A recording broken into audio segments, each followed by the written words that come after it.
I do. That's all I had to say. 2 words. The easiest words in the world when you're standing across from the man you've spent 3 years loving, the man who promised you forever. I never thought a Saturday morning at St. Augustine's Cathedral would be the day my life would shatter in front of 200 witnesses. Emmanuel had been the perfect fiancé, patient when I worked double shifts at Dr. Morrison's dental office just to help pay for this wedding, understanding when I was too tired to go out, supportive when I told him I wanted to wait until after marriage to start trying for a family, or at least that's what I thought. I stood at that altar in my grandmother's redesigned lace gown, the one I'd spent 6 months altering by hand because we couldn't afford a new dress. My hair was swept up in an elegant updo that my cousin had spent 3 hours perfecting that morning. My hands were shaking as I held the small bouquet of white roses, but they were happy tears threatening to fall. Emmanuel was smiling at me, that same smile that had made me fall in love with him at my brother Marcus's birthday party years ago. Then the music stopped. Not a gentle fade, a screech, like someone had ripped the needle across vinyl. Emmanuel's smile changed. It twisted into something I'd never seen before, something cruel. "Wait," he said, his voice carrying through the suddenly silent cathedral. The priest looked confused, his hand still raised in blessing. "Emmanuel," I whispered. He laughed, not a nervous laugh, a full, booming laugh that echoed off the vaulted ceilings and stained glass windows. And he turned to face the congregation, still laughing, and pointed at me. Actually pointed, like I was a punchline. "You all came here thinking this was a wedding," he announced, his voice dripping with mockery. "But how can I marry someone who's defective?" The word hung in the air like smoke. Defective. I tried to speak, tried to ask what he meant, but nothing came out. My throat had closed. "She's barren," Emmanuel continued, pulling a folded paper from his jacket pocket and waving it like evidence. "Got the medical records right here. Premature ovarian failure. She can't give me children. She's useless." The gasps from the pews felt like physical blows. I could hear his mother in the front row, that woman who'd never liked me, making a sound of disgust. "Emmanuel, that's private," I managed. "Private?" He stepped closer, and his face contorted with satisfaction. "You were going to trap me in a marriage knowing you were broken? Knowing you could never give me a family?" My knees buckled. The bouquet fell from my hands, white roses scattering across the marble floor. I was kneeling now, and I wasn't even sure how I got there. Tears were streaming down my face, hot and blinding. "Please," I begged, "please don't do this." "Look at her," Emmanuel said to the crowd, his voice full of theatrical disgust. "On her knees where she belongs, begging. You want to know the best part? My real fiancé is waiting at the Four Seasons right now, Veronica Ashford. You know, the Ashford family, old money, fertile, everything this one isn't." The congregation wasn't gasping anymore. They were laughing. Some of them were actually laughing. I could see phones coming out, recording this, recording the moment my entire life became a viral humiliation. I couldn't breathe. The corset of the wedding dress was too tight, the lace was scratching my skin, and Emmanuel's words were still echoing in my head. Defective, useless, broken. Then I remembered Marcus, my brother, my protector, the one who'd raised me after our parents died. He'd been working in private security for the past 2 years, traveling constantly, sending money home. He couldn't be here today because he was overseas on assignment. He'd been devastated to miss it. But he'd made me promise something before he left on his last trip 6 months ago. He'd grabbed my hand, looked me dead in the eye, and said, "Jesse, if anything ever happens, and I mean anything, you text my boss, you hear me? His number is in your phone under Jay Cee emergency only. You use it. I'd laughed it off then. When would I ever need to contact Marcus's boss? Now. Right now. My purse had fallen when I collapsed. My phone was inside, just inches away. With shaking hands, I pulled it out. My vision was blurred with tears, but I found the contact. Jay Cee emergency only. I typed with trembling fingers. He's destroying me in front of everyone. Church. Help. Send. Emmanuel was still talking, still performing for his audience. I want you all to witness this, to see what happens when someone tries to deceive. The cathedral doors slammed open. The sound was like a gunshot, echoing through the space with such force that Emmanuel actually jumped. The laughter died instantly. Light flooded in from outside, creating a blinding rectangle in the doorway. For a moment, all I could see were silhouettes. Then my eyes adjusted. A man stood in the center of the entrance.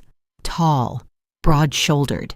He wore a dark gray suit that probably cost more than my annual salary, but it was slightly open at the collar, revealing the edge of intricate tattoos climbing up his neck. His face was sharp, angular, with an expression of cold calculation that made my blood freeze. He wasn't alone. Behind him and flanking him on both sides were at least 6 other men, all in identical black suits, all built like they could break someone in half without breaking a sweat. They moved in perfect synchronization, filing into the cathedral with military precision. The man in the center stood completely still, surveying the scene. His eyes moved from Emmanuel to me, kneeling on the floor in my ruined wedding dress. And something flickered across his face. Something dangerous. Then he started walking down the aisle. His footsteps were the only sound in the entire cathedral, each step deliberate, each step bringing him closer. Emmanuel's smug expression began to crack. "Who the hell are you? This is a private—" The man held up one hand, and Emmanuel's words died in his throat. When the man reached the altar, he stopped. He looked down at me, and his eyes, dark, unreadable, softened just slightly. "Jessica Ann?" His voice was quiet, but carried authority that made Emmanuel seem like a child throwing a tantrum. I could only nod. He turned to Emmanuel. "You're the groom?" Yes, but—" "Step back." Emmanuel actually obeyed, stumbling backward. The man's presence was that commanding. Then slowly, methodically, the man began removing his rings. First, on a thick silver band from his right hand, then a gold signet ring from his left. He handed them to one of his men without looking, his eyes never leaving Emmanuel's face. I didn't understand it then, but later I would learn that was Jay Cee's ritual. When he removed his rings, it meant he was about to do something that would ruin them. It meant someone was about to learn a very expensive lesson. "Do you have any idea who I am?" the man asked Emmanuel. Emmanuel shook his head, fear finally replacing the cruelty in his eyes. "My name is Jay Cee. I run certain operations in this city and several others. Your bride's brother worked for me. Died for me, actually. Took a bullet meant for me in Seoul 6 months ago." My heart stopped. Marcus? Marcus was dead? "Before he died," Jay Cee continued, his voice still eerily calm, "he made me promise something. He made me swear on my family's honor that if anything ever happened to his sister, I would protect her. He said she was too kind, too trusting. He said men like you would try to break her." Jay Cee took a step closer to Emmanuel. His men moved with him, surrounding the altar area, blocking every exit. So when I got a text message 30 seconds ago saying, "He's destroying me in front of everyone," do you know what I did? I left a meeting with the mayor of this city. I got in my car, and I drove here at speeds that will probably require me to pay several fines. If you're watching this right now, wherever you are in the world, hit that like button and drop your location and the time in the comments, because what happened next changed everything. And I need you to see how fast power can shift when the right person decides enough's enough. Jay Cee looked at me again. "Stand up." I tried, but my legs wouldn't cooperate. One of his men immediately stepped forward and helped me to my feet with surprising gentleness. "Thank you," I whispered. Jay Cee turned back to Emmanuel. "You publicly humiliated her, in a church, in front of witnesses. You called her defective. Look, I can explain. On your knees." "What?" "Get on your knees." Each word was delivered like a hammer blow. Emmanuel's mother started to protest from the front pew, but one look from Jay Cee silenced her. Slowly, Emmanuel sank to his knees on the same spot where I'd been kneeling moments before. Jay Cee crouched down, bringing himself eye level with Emmanuel. When he spoke, his voice was soft, to almost conversational. "Here's what's going to happen. You're going to apologize to Jessica Ann, a real apology. Then you're going to leave this church and never speak to her, about her, or in her direction ever again. If I hear you've contacted her, if I see your name in her phone, if you so much as breathe in her zip code, I will make it my personal mission to ensure that every business deal you touch turns to ash. Every connection you have will disappear. Every door that was open to you will slam shut. Do you understand?" Emmanuel nodded frantically. "I can't hear you." "Yes," Emmanuel gasped. "Yes, I understand." "Good. Now apologize." Emmanuel turned to me, and for the first time I saw genuine fear in his eyes. "Jessica, I'm sorry. I'm so sorry." I didn't respond. I couldn't. I was still processing the fact that Marcus was gone, and that Jay Cee was here, that everything had just changed in a matter of minutes. Jay Cee stood up and gestured to his men. Two of them immediately moved to escort Emmanuel out. Emmanuel's mother tried to follow, shouting something about lawyers, but another of Jay Cee's men politely but firmly stopped her at the door. The rest of the congregation sat frozen, phones still out but no longer recording. They looked terrified. Jay Cee addressed them without raising his voice. "Anyone who posts footage of this woman's humiliation will receive a visit from my legal team. I trust everyone understands." The phones disappeared faster than they'd appeared. Then Jay Cee turned back to me. Up close, I could see the tattoos more clearly, intricate patterns that meant something in his world, a world I didn't understand. His expression had softened again, just slightly. "I know you have questions," he said, "about your brother, about all of this. But right now, I need to get you out of here. Is there somewhere safe you want to go?"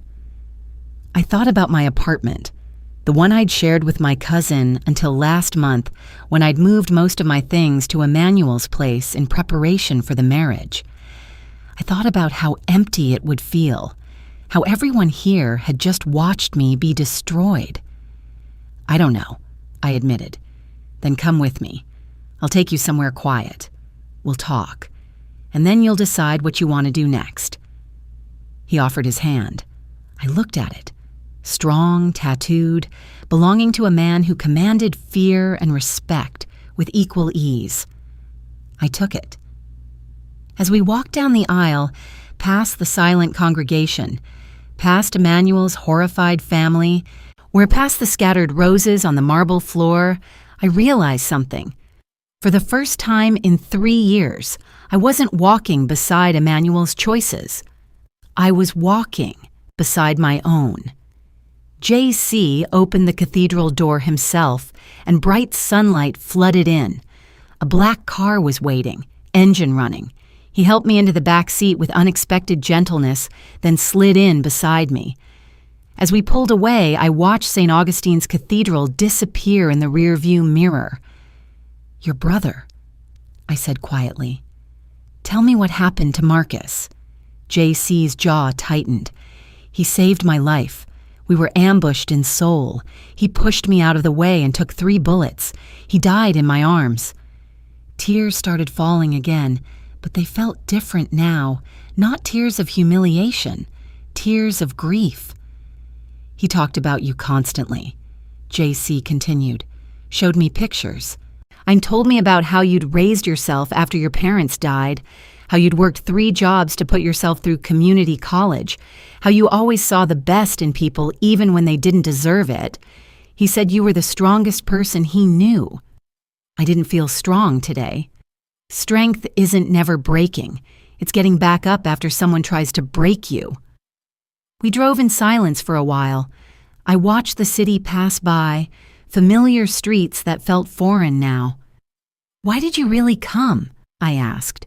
"You could have sent someone else. You could have ignored my text." Jay Cee looked at me, and for just a moment the cold calculation in his eyes gave way to something else, something human. Because I owed Marcus everything, and because no one deserves what that man did to you. The car pulled up to a high-rise building in the most expensive part of the city. Jay Cee's men were already there, opening doors, scanning the area. He led me through a private entrance to a penthouse suite that overlooked the entire city. "You'll stay here tonight," he said. "Tomorrow we'll figure out next steps. But for now, you're safe." "I don't know how to repay." "You don't owe me anything. I owe your brother, and by extension, I owe you." He started to leave, but I called out, "Jay Cee?" He turned back. "Thank you." He nodded once, then paused at the door. "Jessica Ann, those medical records Emmanuel had, my people will look into them. Something doesn't feel right about that timing." Then he was gone, leaving me alone in a penthouse that cost more per night than I made in a month, wearing a wedding dress I'd sewn myself, processing the fact that my brother was dead and a Mafia boss had just saved my life. I walked to the floor-to-ceiling windows and looked out at the city lights starting to twinkle in the dusk. My phone buzzed, a text from an unknown number. "If you need anything, call this number directly, day or night. You're under my protection now." Jay Cee. I saved the number. And if you're wondering what happens when a man like that decides you're worth protecting, hit that subscribe button right now, because what came next proved he meant every single word. I spent that first night in Jay Cee's penthouse staring at the ceiling, still wearing that wedding dress. I couldn't bring myself to take it off. And taking it off would make it real, would make everything that happened today permanent. Around 2 a.m., I finally unzipped it and left it in a pile on the bathroom floor like a shed skin. There were clothes in the closet, expensive things with tags still on them, all in my size. I didn't want to think about how Jay Cee knew my size or why he had a penthouse stocked with women's clothing. I pulled on a silk robe that probably cost more than my car and sat by the window, watching the city breathe below me. Somewhere down there, Emmanuel was probably explaining to Veronica Ashford why his wedding had been crashed by the Korean Mafia. Somewhere down there, guests were posting on social media about what they'd witnessed, despite Jay Cee's warning. And somewhere far away, my brother Marcus was gone. Or I pulled out my phone and scrolled through our last messages. They were from 6 months ago, right before he left on that final assignment. Marcus: "Jesse, I put a new contact in your phone. Jay Cee emergency only, don't delete it." Me: "You're being dramatic. I'm fine." Marcus: "Promise me. If anything happens, anything, you use that number." Me: "I promise. Love you, big brother." Marcus: "Love you more, little sister. Always." I pressed the phone to my chest and let myself cry properly for the first time since Jay Cee had taken me out of that church. Not pretty crying, the ugly, gasping kind that comes from somewhere deep in your chest where you keep all the things you're not supposed to feel. When the sun came up, I was still sitting there. The doorbell chimed, a soft, expensive sound. I froze. Then I heard a woman's voice. "Miss Jessica Ann? But my name is Minji. Mr. Yu sent me. May I come in?" I opened the door to find a petite Korean woman in her 30s, holding several shopping bags and wearing a kind smile. "Mr. Yu thought you might need some things," she said, setting the bags on the marble counter. "Clothes, toiletries, anything to make you comfortable. I also brought breakfast." She pulled containers from an insulated bag, real food, not just coffee and pastries, rice, soup, vegetables, protein, the kind of meal someone makes when they're trying to take care of you. "Thank you," I managed. Minji studied my face with concern. "Have you slept?" "No." "Eaten?" I shook my head. "Then we start there. Sit. I'll heat this up." I obeyed, too exhausted to argue. Minji moved through the kitchen like she'd been there 1,000 times, warming food, setting out dishes, pouring tea. Like she sat across from me while I ate, not speaking, just present. "How long have you worked for Jay Cee?" I asked between bites. 12 years. I manage his legitimate businesses, the restaurants, the hotels. I don't ask questions about the rest. "And my brother? Did you know him?" Her expression softened. "Marcus was a good man. Everyone who worked with Mr. Yu respected him. When he died, Mr. Yu shut down operations for 3 days. Just stopped everything. That's how much Marcus meant to him." I set down my spoon, appetite gone. "Why didn't anyone tell me?" "Mr. Yu wanted to tell you in person, but your brother made him promise not to. Marcus didn't want you to know what he really did for a living. He wanted you to think he was just doing security work. Instead, he died taking bullets meant for a Mafia boss." Minji didn't deny it. "Yes. And now, Mr. Yu carries that debt. In his world, there is no higher obligation than a blood debt. He will protect you for the rest of his life because Marcus died protecting him. That's not negotiable." I thought about that while Minji cleaned up. A blood debt. I was now the responsibility of one of the most dangerous men in the city because my brother had been brave enough to take a bullet. My phone rang. Unknown number. I almost didn't answer, but something made me pick up. "Jessica Ann." A woman's voice. Professional. Cold. "This is Veronica Ashford. I think we should talk." My hand tightened on the phone. "About what?" "About Emmanuel. About what you did yesterday.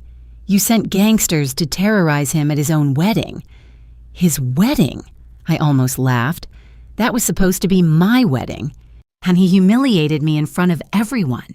Because you tried to trap him. You knew you were defective and you hid it from him.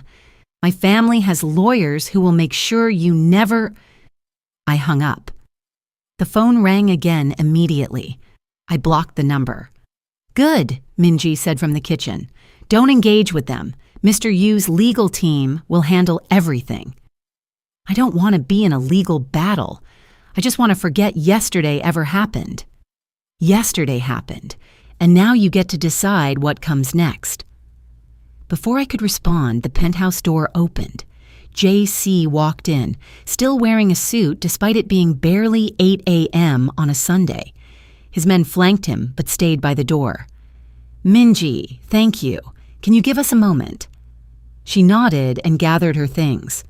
As she passed me, she squeezed my shoulder. "You're stronger than you think." Then it was just me and Jay Cee and the morning light streaming through floor-to-ceiling windows. "Did you sleep?" he asked. "No. You?" "No." He moved to the coffee maker, familiar with the space.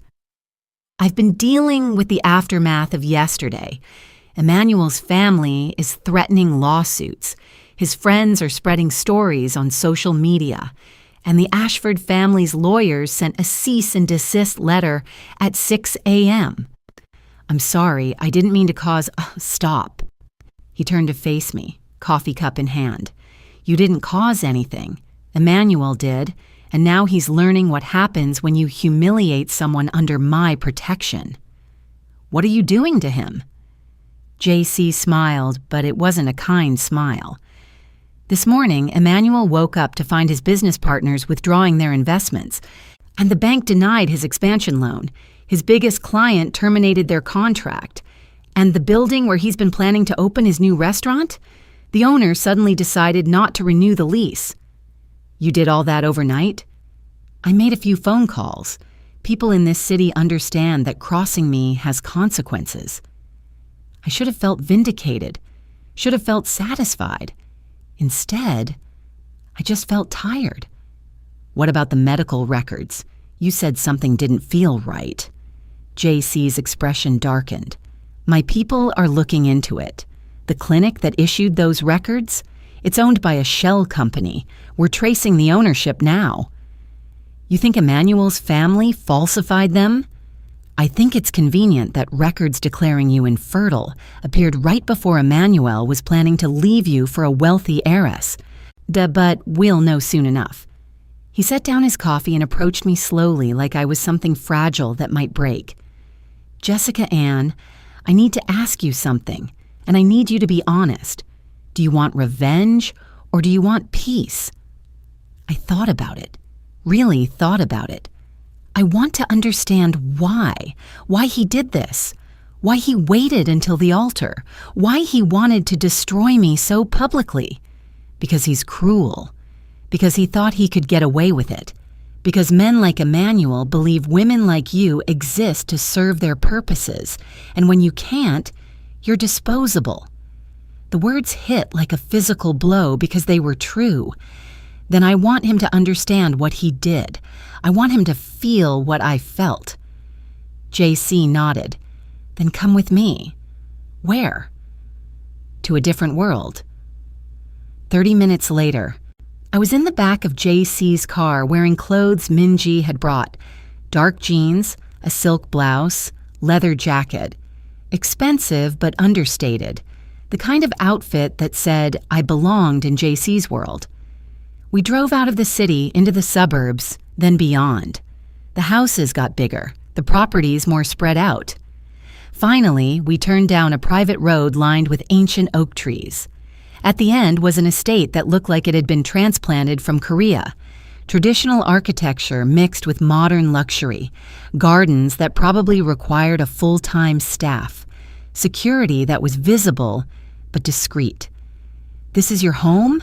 I asked as we pulled through the gates. One of them. This is where I come when I need silence. Inside was even more impressive. Minimalist design, expensive art, rooms that flowed into each other like water. But what struck me most was how quiet it was. Not empty quiet, peaceful quiet.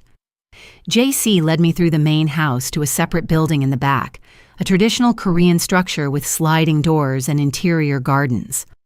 This is the guest house. You'll stay here. Jay Cee, I can't. You can. You need time to process everything that's happened. Time away from the city, away from people who think they have opinions about your life.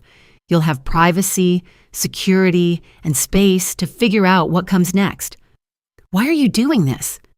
He turned to face me fully, and for the first time, I saw past the cold exterior to something underneath. Grief, responsibility, honor.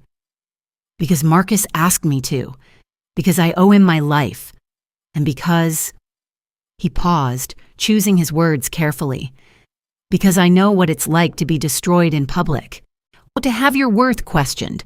To wonder if you'll ever be whole again. I wanted to ask what he meant, but something in his expression told me that story was for another time. How long can I stay? As long as you need. That afternoon, I explored the guest house. It was larger than my apartment, with a bedroom, living space, kitchen, bathroom with a soaking tub, and a private garden. There were books on the shelves in English and Korean, art on the walls, everything carefully chosen to be beautiful but not overwhelming. I found clothes in the closet again, all my size, ranging from casual to formal. In the bathroom, all my preferred products were there, brands I'd mentioned to no one. Minji is very thorough, a voice said from the doorway. I turned to find Jay Cee leaning against the frame, jacket off, sleeves rolled up. And the tattoos on his forearms were visible now, more intricate patterns, symbols I didn't understand. She knows what I use? I sent someone to your apartment yesterday after we left the church. They documented everything. Minji replicated it. That's invasive, I know. But necessary. I need you to be comfortable here. I should have been angry about the invasion of privacy. Instead, I was just overwhelmed by the care that had gone into it. Thank you. There's a chef if you want meals prepared, but the kitchen is fully stocked if you prefer to cook. Security is monitoring the perimeter, but they won't bother you unless there's a problem. And my private number is programmed into the phone on the nightstand. You thought of everything. I try to. He moved to leave, then stopped. Jessica Ann? Tomorrow? My people will have information about those medical records. When they do, I'll need to know how you want to proceed, because what we do next will determine a lot of things. Like what? Like whether Emmanuel just loses his business or whether he loses everything. That night, I lay in the most comfortable bed I'd ever been in, listening to the sound of water flowing through the garden, and tried to process the last 48 hours. 2 days ago, I was about to marry Emmanuel. Now I was living in a Mafia boss's guest house, learning my brother was dead, and waiting to find out if my entire medical history had been falsified. My phone buzzed. A text from the number Jay Cee had given me. Can't sleep either. There's tea in the main house kitchen if you want company. No pressure. Jay Cee. I stared at the message for a long time. And then I got up, pulled on the robe, and walked through the moonlit garden to the main house. Jay Cee was sitting at a massive kitchen island, papers spread out in front of him, a cup of tea cooling beside him. He looked up when I entered. Couldn't sleep? He asked. Too much in my head. Join the club. He poured me tea from a ceramic pot. Jasmine. It helps sometimes. I sat across from him, wrapping my hands around the warm cup. For a while, we didn't speak, just sat in the quiet of the house, two people who'd had their lives violently altered. Can I ask you something? I said finally. Anything. Why did you really remove your rings yesterday? Minji said it was a ritual. Jay Cee smiled slightly. My grandfather taught me that.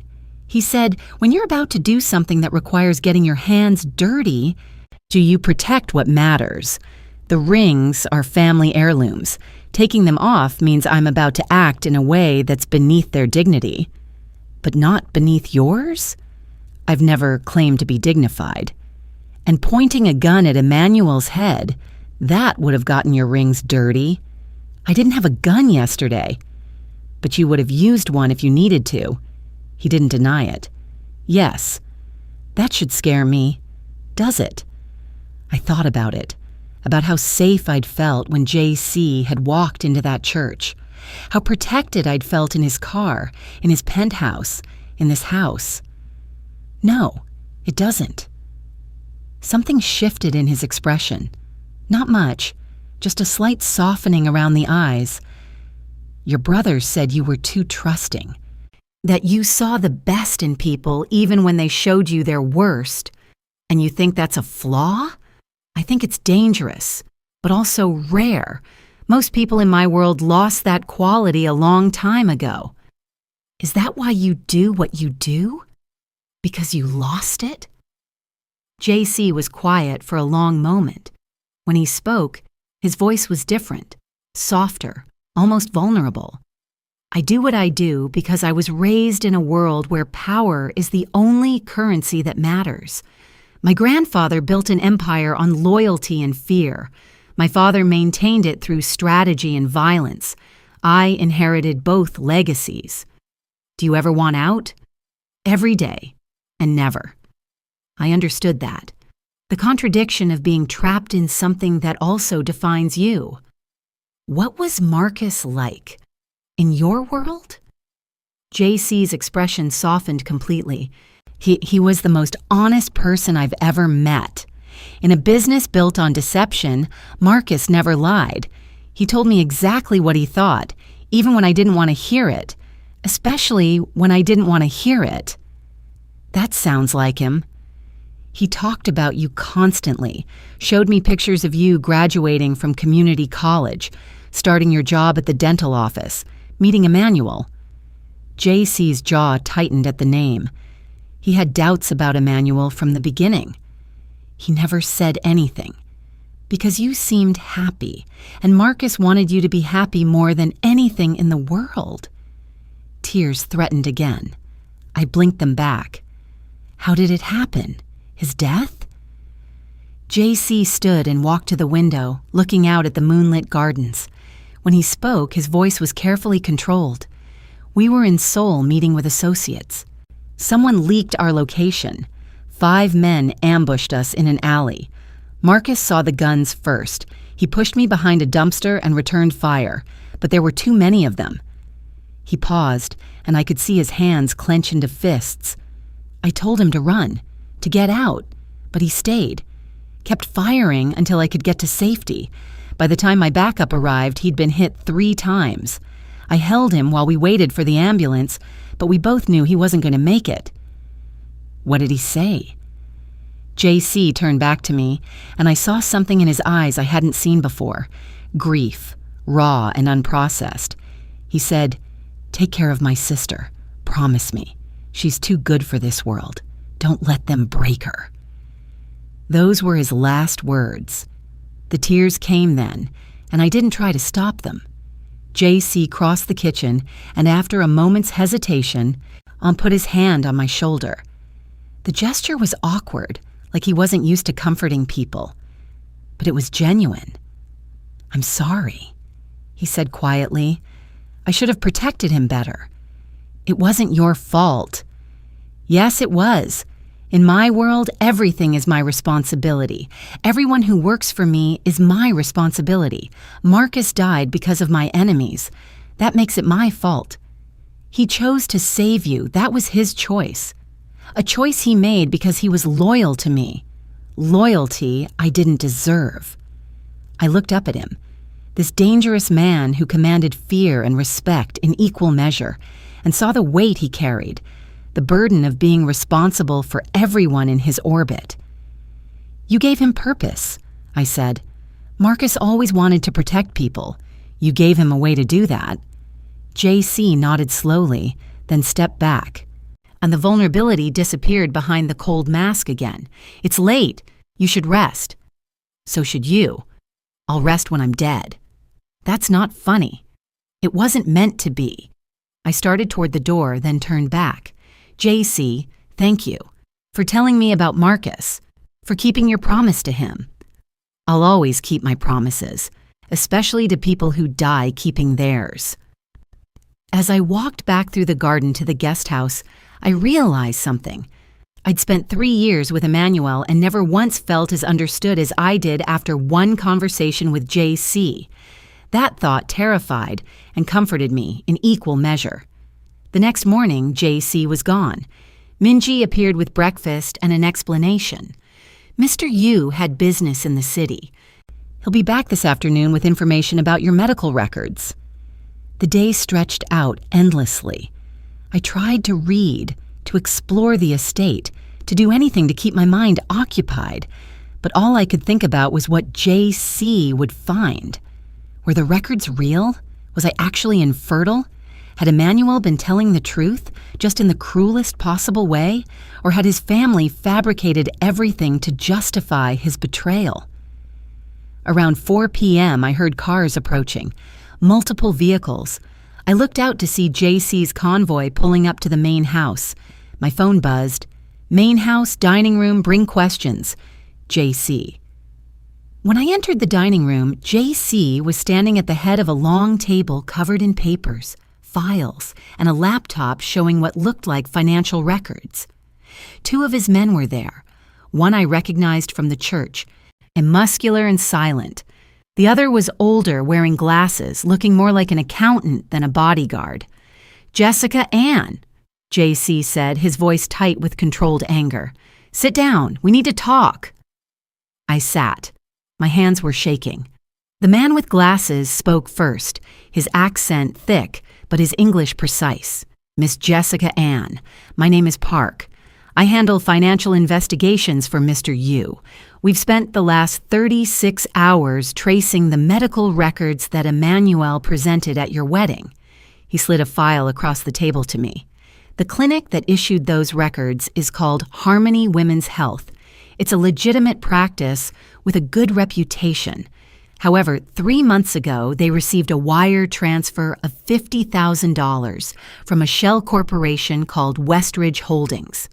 Another document, or a bank statement with the transfer highlighted. Westridge Holdings is owned by another shell company, which is owned by another, which eventually traces back to Margaret Crawford DuPont. Emmanuel's mother, I whispered. Correct. The transfer was made 2 days after you went to that clinic for your annual checkup. The doctor who saw you that day? Dr. Helen Reeves. She wrote your actual test results in the initial report.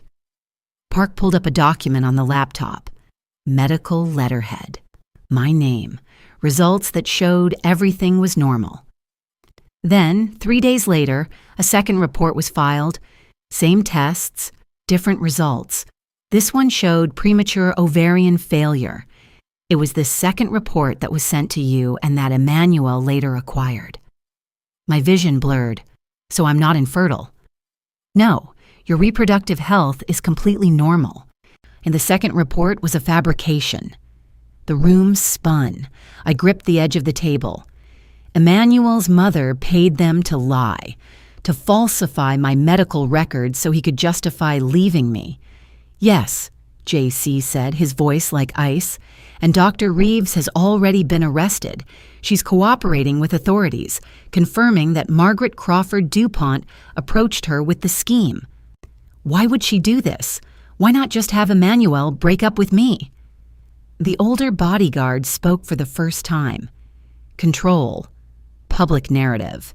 Mrs. DuPont wanted a justification that made her son look like the victim. A woman who hid her infertility to trap a man is easier to spin than a man who left his fiancée for someone richer. I stood up, pacing, trying to process. Emmanuel hadn't just humiliated me on a whim. His mother had orchestrated it, paid for it. Created false medical records to justify her son's cruelty. I'm going to destroy them, I said quietly. Jay Cee smiled. Good, because I've already started. He gestured to the papers on the table. As of this morning, every board Margaret sits on has received anonymous tips about her involvement in medical fraud. The district attorney has opened an investigation. Emmanuel's restaurant investors have been shown evidence that he knowingly participated in defamation and emotional abuse, and Veronica Ashford's family has been informed that the man they were about to welcome into their family orchestrated a public humiliation based on falsified medical documents. What will happen to them? Margaret will likely face criminal charges. Emmanuel will be sued for defamation by you, with my lawyers representing you free of charge. Now his reputation is already destroyed. His business is collapsing, and the Ashford family has cut all ties. And Dr. Reeves, she's testifying against Margaret in exchange for a reduced sentence. The clinic is facing a lawsuit and will probably close. I should have felt satisfied, victorious. Instead, I just felt empty. Why did they hate me so much? I never did anything to them. Jay Cee moved around the table until he was standing in front of me. They didn't hate you. You weren't important enough to hate. You were just in the way of what they wanted. To people like them, that makes you disposable. But I'm not disposable. No, you're not. He said it with such certainty that I almost believed him. That evening, Jay Cee ordered takeout, real Chinese food from a restaurant in Chinatown where they knew him by name. And we ate in the main house kitchen, papers cleared away, just 2 people sharing a meal. What happens now? I asked, around a mouthful of low men. Now you decide what you want your life to look like, whether you want to press charges, whether you want to pursue civil damages, whether you want to go back to your old life or build a new one. What would you do? I'd burn their world to the ground and build an empire on the ashes. That's very on brand for you. He almost smiled. What do you want, Jessica Ann? Really want? I thought about it while I ate. What did I want? I want to never feel powerless again. I want to build something that's mine, that no one can take away. I want to be the kind of person Marcus would be proud of. He was already proud of you. He was proud of who I was. Want to become who I could be. Jay Cee studied me for a long moment. Then stay. Stay here. Work with me. Learn how power really works in this city. Build something worth protecting. Work with you doing what? I have legitimate businesses that need managing. Hotels, restaurants, investments. Minji handles most of it, but she needs help. Someone smart, someone honest, someone who understands what it's like to be underestimated. You barely know me. I know Marcus trusted you with his life. That's enough. I looked at this man, this dangerous, complicated man, offering me a chance at a completely different life. I'll think about it. Take all the time you need. But we both knew I'd already decided. 3 weeks later, Emmanuel called. I was in Jay Cee's main house office, learning the hotel business from Minji. When my phone lit up with his name, I stared at it like it might explode. "Don't answer," Minji said immediately, but something in me needed to hear his voice, needed to know if he understood what he'd done. I answered on speaker. Jessica Ann. His voice was ragged, desperate, nothing like the confident mockery from the altar. "Please, I need to talk to you." "So talk. Not on the phone. In person. Please, I'll come to you. Anywhere you want." I looked at Minji. She was already texting someone, probably Jay Cee. "You have 5 minutes. Say what you need to say." My life is falling apart. Everything I built is gone. The restaurant deal collapsed. My investors pulled out. The Ashfords won't return my calls. My mother is facing criminal charges. And it's all because of you. Because of me? I couldn't believe what I was hearing. You humiliated me at our wedding, Emmanuel. You called me defective in front of 200 people based on medical records your mother paid to have falsified. Silence. Then, I didn't know they were fake. I swear, I didn't know. You didn't care if they were real. You just wanted an excuse to leave me for Veronica. You wanted to make me the villain so you could be the victim. I made a mistake. I'm sorry. But what Jay Cee is doing, it's too much. He's ruining my entire life over one bad decision. One bad decision? My voice rose. You planned this. Your mother paid $50,000 to make it happen. You stood at that altar and destroyed me in front of everyone I knew. That wasn't one bad decision. That was calculated cruelty. Please, Jessica, I'm begging you, call him off. Tell him to stop. I'll do anything. The door opened. Jay Cee walked in, still in a suit from whatever meeting he'd just left. He looked at my phone, then at me, raising an eyebrow in question. I unmuted the speaker. Emmanuel wants to meet. No, Jay Cee said flatly. Who's that? Emmanuel's voice went sharp with fear. Is that him? Is Jay Cee there? Yes. Let me talk to him, please, man to man. Jay Cee held out his hand for my phone. I gave it to him. Emmanuel. His voice was calm, almost pleasant.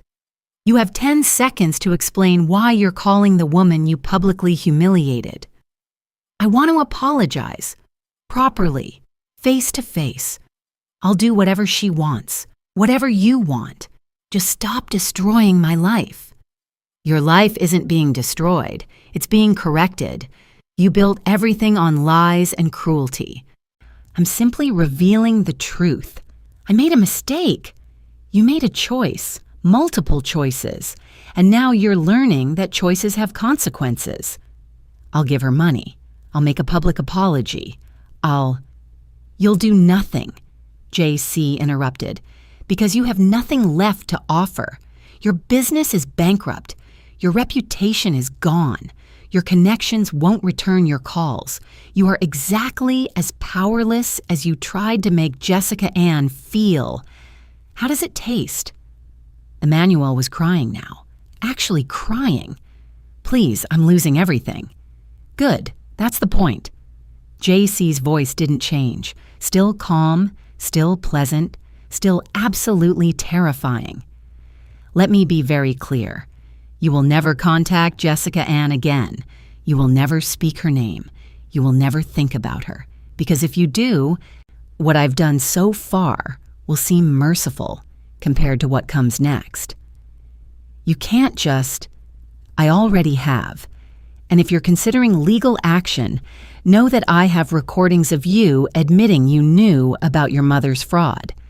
I have witnesses who will testify you planned the altar humiliation for weeks. I have enough evidence to bury you in criminal charges, not just civil ones. So no, Emmanuel, you won't do anything. You'll disappear.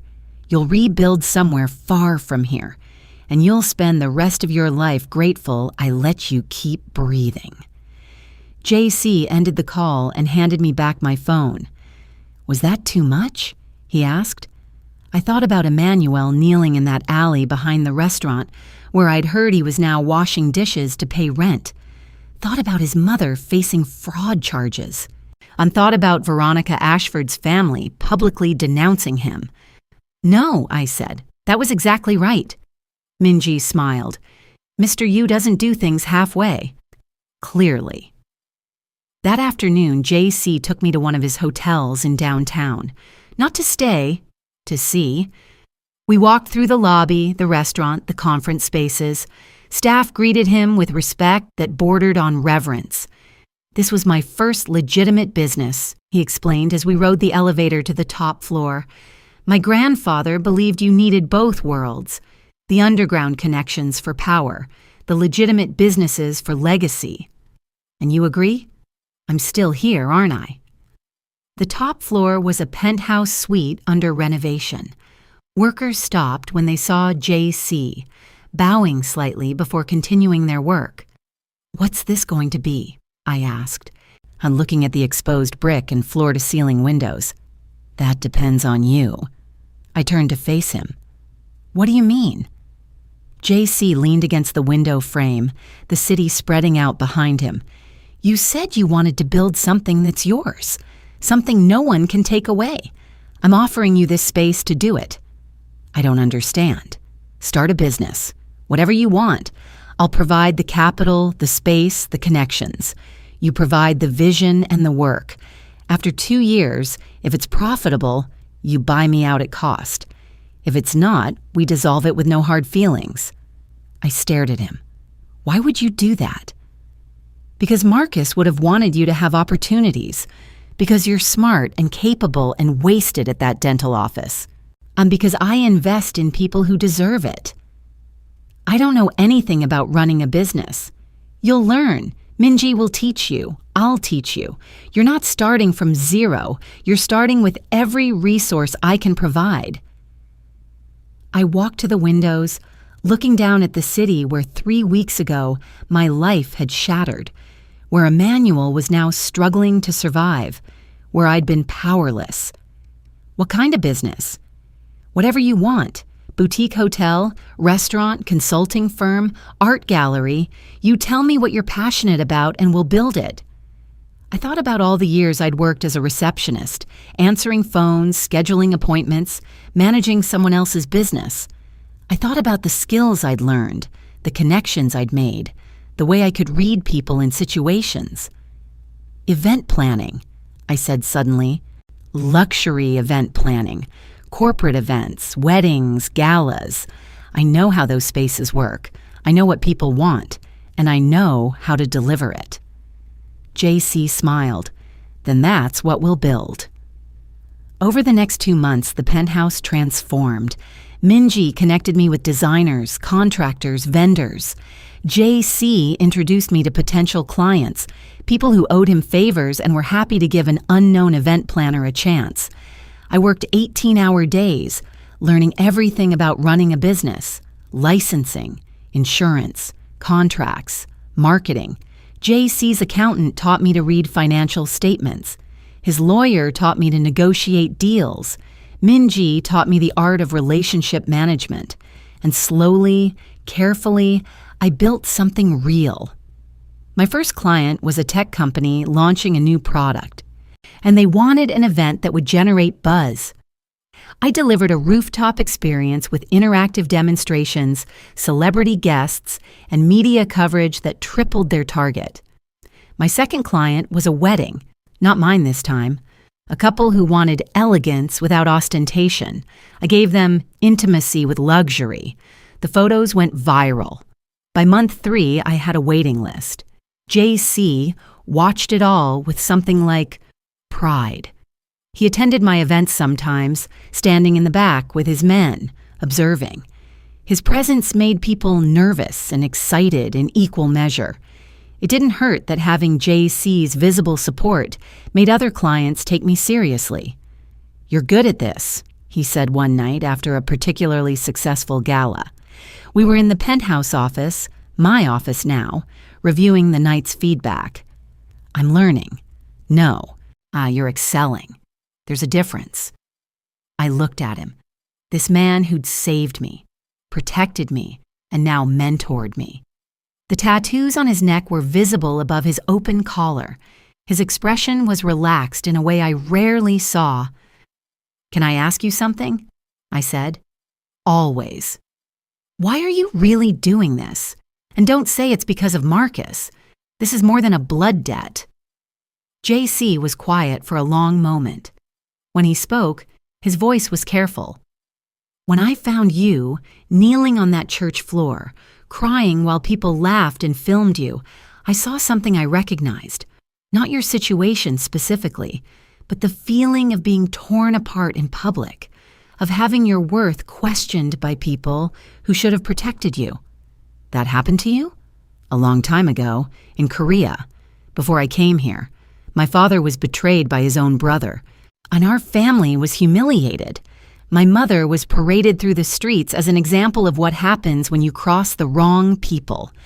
I was 12 years old, and I couldn't stop it." He looked out the window at the city lights.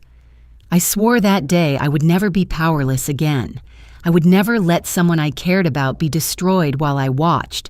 So when I got Marcus's text, when I saw what Emmanuel was doing to you, I didn't just see a woman in distress.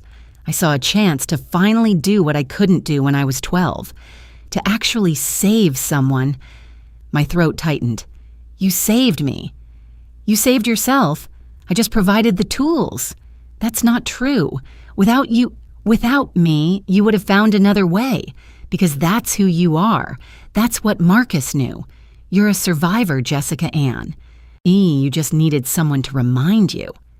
He stood, straightening his jacket, preparing to leave, but I wasn't ready for him to go. "Jay Cee?" He turned back. "Thank you for everything, for keeping your promise to Marcus, for giving me this chance, for showing me I'm more than Emmanuel's label. You were always more than that label. You just needed to see it yourself." He moved toward the door, then paused. "Jessica Ann? There's something you should know. Tomorrow, Emmanuel is leaving the city. He took a job in Seattle. He'll be gone and he won't be back." "You arranged that?" I suggested it strongly. He agreed enthusiastically. "Will I ever stop looking over my shoulder? Stop waiting for him to come back?" Jay Cee turned to face me fully, his expression serious. "I made him a promise. If he ever comes within 500 miles of you, he'll disappear. Not metaphorically, actually disappear. He knows I mean it. So no, you won't have to look over your shoulder, because I'll be watching for you." "For how long?" "Forever. That's what protection means in my world. It doesn't expire." After he left, I sat in my office in my actual business, and let myself feel everything I'd been holding back: relief, grief, gratitude, hope. 6 months after the wedding that never happened, I hosted my biggest event yet, a charity gala for a children's hospital attended by the city's elite. 500 guests, 7-figure fundraising goal. I exceeded it by $2 million. Jay Cee attended, bringing several of his business associates who ended up becoming regular clients. He found me after the speeches, after the auction, and after the dancing. "You did something incredible tonight," he said. "We did. Your connections made half of this possible." "My connections got people in the door. You made them open their wallets." I smiled, exhausted and exhilarated. I think Marcus would have liked this, seeing me use everything he taught me about reading people and situations. He would have been proud. I know I am. The words hit differently than I expected. Proud. Not just pleased with my work, proud of who I'd become. "I've been thinking," I said carefully, "about what comes next. You said after 2 years I could buy you out. That's the deal. What if I don't want to?" Jay Cee raised an eyebrow. "You want to stay in partnership?" "I want to expand, more locations, maybe franchise the model, but I'd need capital and connections I don't have yet. You want to build an empire. I want to build something that lasts, something that proves I'm more than what Emmanuel tried to make me." Jay Cee smiled. "Then let's build an empire." 1 year after the wedding, I stood in the same cathedral where Emmanuel had tried to destroy me. But this time, I wasn't wearing a wedding dress.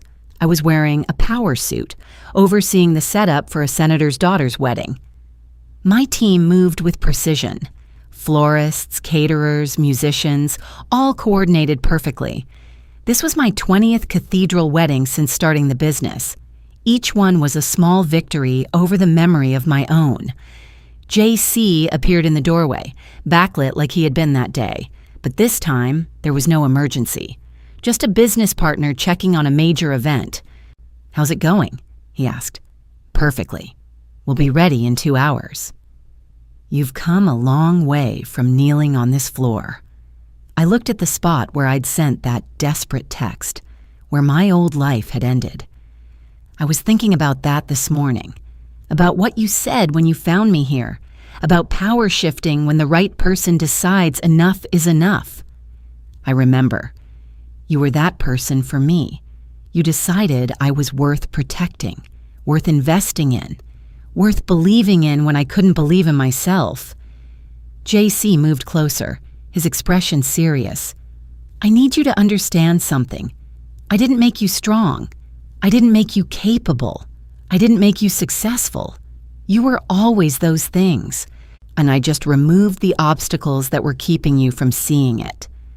Is that what you tell yourself to maintain your dangerous reputation?" I teased gently. "It's what I tell myself to sleep at night." After the wedding, a beautiful ceremony with no drama, no humiliation, just 2 people committing to each other. Jay Cee and I sat in his car outside the cathedral. "Do you ever regret it?" I asked, "storming in here that day, taking on Emmanuel and his family, everything that came after?" "Never. Do you?" "Not even once." "Good. Because I meant what I said a year ago. If you're wondering what happens when a man like me decides you're worth protecting, you're living the answer. You're safe. You're successful. You're building something that will outlast all of us.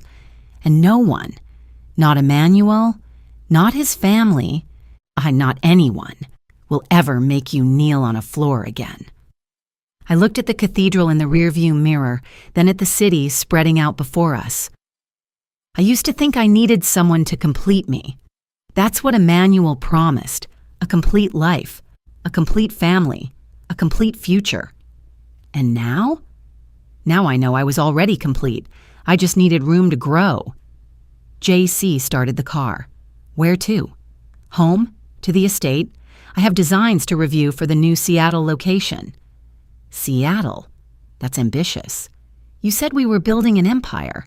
Empires don't stay in one city." As we drove through the streets where a year ago I'd been broken and terrified, I realized something. Emmanuel had tried to define me by what I couldn't give him. Jay Cee had shown me I was worth protecting, not because of what I could provide, but because of who I already was. That was the difference between someone who loves you and someone who owns you, and I would never confuse the two again.